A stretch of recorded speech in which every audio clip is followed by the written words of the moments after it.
Viral video থেকেও মনোজিৎ মিশ্রর ওপর মহলে ওঠা বসার প্রমাণ আরও স্পষ্ট হয়েছে। একই অনুষ্ঠানে সাউথ ক্যালকাটা ল কলেজের ভাইস প্রিন্সিপাল নয়না চট্টোপাধ্যায় এবং গভর্নিং বডির সভাপতি তৃণমূল বিধায়ক অশোক দেবের সঙ্গে দেখা যাচ্ছে মনোজিৎ মিশ্রকে। ভিডিওতে যতক্ষণ কথা বলছেন অশোক দেব, ততক্ষণ তিনি মনোজিৎ মিশ্রর হাত ধরে রয়েছেন।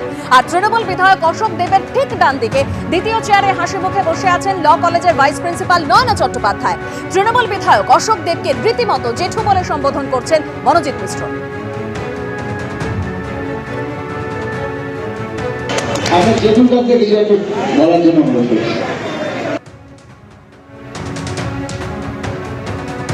আর গত বছর 30শে আগস্ট কলেজের গভর্নিং বডির বৈঠকে সিদ্ধান্ত নেওয়া হয় যে মনোজিৎ মিশ্র সহ আরো 3 জনকে অস্থায়ী কর্মী হিসেবে নিয়োগ করা হবে। সূত্রের খবর, এই নিয়োগের সম্পর্কে অনেকেই আরটিআই করে জবাব চান কলেজ কর্তৃপক্ষের কাছে।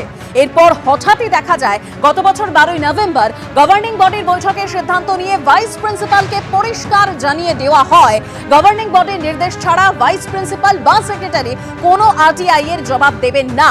প্রশ্ন উঠছে, কি এমন তথ্য গোপন রাখার চেষ্টা করা হচ্ছিল? চীনা নাচের অনেকে তো আমাদের কাছে যায়, কথা বলে। ও তো কলেজে পড়তো, সেই সময় জানাশোনা। বলছি ওর নাকি যে চাকরিটা হয়েছে সেটাও এই মাত্র মিটিং করার আমাদের ডেইলি বিশেষ 2 দিন ছেলের দরকার ছিল, যেহেতু কলেজে ছিল বলে ওকে দেওয়া হয়েছে। এই কসবা ল কলেজে ঠিক কি ঘটেছে, কোথায় ঘটেছে, কিভাবে ঘটেছে, এই সমস্তটা দেখার জন্য কলকাতা বিশ্ববিদ্যালয়ের ফ্যাক্ট ফাইন্ডিং টিমের সদস্যরা এবার এসে পৌঁছলো সাউথ ক্যালকাটা ল কলেজে। একেবারে সেই ছবি আপনারা দেখতে পাচ্ছেন।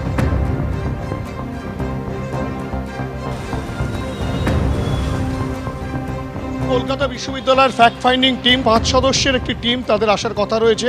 এবং ইতিমধ্যেই যেটা দেখা গেল যে সাউথ কলকাতা ল কলেজের যিনি ভাইস প্রিন্সিপাল রয়েছেন অর্থাৎ নয়না চট্টোপাধ্যায়, তিনিও এসেছেন।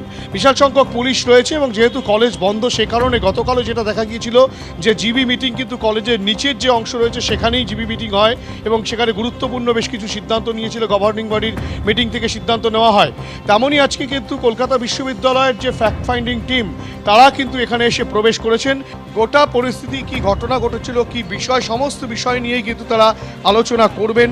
কলকাতা বিশ্ববিদ্যালয়ের ফ্যাক্ট ফাইন্ডিং টিমের পাশাপাশি ক্যালকাটা ল কলেজে, সাউথ ক্যালকাটা ল কলেজের যিনি ভাইস প্রিন্সিপাল তিনিও এসেছেন এবং তারা কিন্তু রীতিমতো আলোচনা করবেন ঘটনা কিভাবে ঘটলো, কেন ঘটলো, নিরাপত্তার বিষয়টা কোথায় ছিল এবং এই যে মনোজিতের বিষয়ে বারংবার অভিযোগ উঠছে যে মনোজিতের একটা দাপট এই কলেজে ছিল, সেটা কিভাবে সম্ভব।